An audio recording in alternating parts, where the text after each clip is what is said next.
de Lima called mother of all drug lords. Nakasulat po to at binabanggit po. Naniniwala po ba kayo that si Secretary de Lima ang mother of all drug lords? Who said it, sir? According sa report ay mga tao po natin sa Malacanang ay Sino, si sir? Director Ruel Lasala and Reynaldo Esmeralda, former NBI officer in charge ng Department of I Justice. would like to congratulate them for making this statement.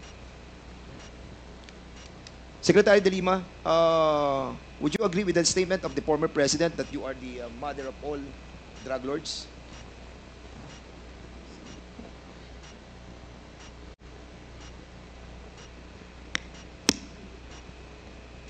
Absolutely false. That is a fictitious, bogus allegation against me. And then they filed cases against me. Kinasuhan po ako nila ng mga kaso tungkol sa droga. Initially, consummated illegal drug trading. Inamend nila into conspiracy to commit illegal trading. 30 kaso yung sinampa sa akin. Absuelto na po ako dun sa 3 dahil wala po akong kinalaman sa illegal drugs. Kasama lang ho yan sa naging propaganda nila.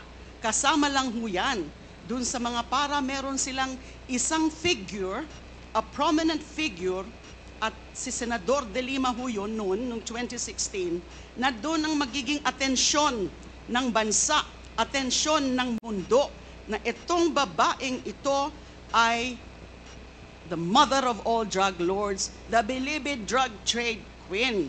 Ano pong nangyari dun sa mga nag-akusa sa akin, yung mga beloved convicts, mga nung una, yun ang mga sabi nila, kung ano-ano mga sinabi nila, na nag-raise funds ako.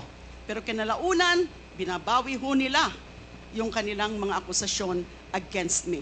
I was cleared of all 3 drug cases. I underwent the whole process. Dumaan po ako sa buong proseso kahit mahirap, masakit para sa akin. Kinulong ako ng almost 7 years na hindi na po nila yan mababalikan dahil sa pagkagalit nung pinaka-mastermind nung pag-persecute sa akin na inimplement nung kanyang Secretary of Justice, si Vitaliano Aguirre. At meron pang mga ibang handlers na siyang mga kumausap dun sa mga nagtestigo against me. So that is absolutely false. That is a slanderous accusation against me.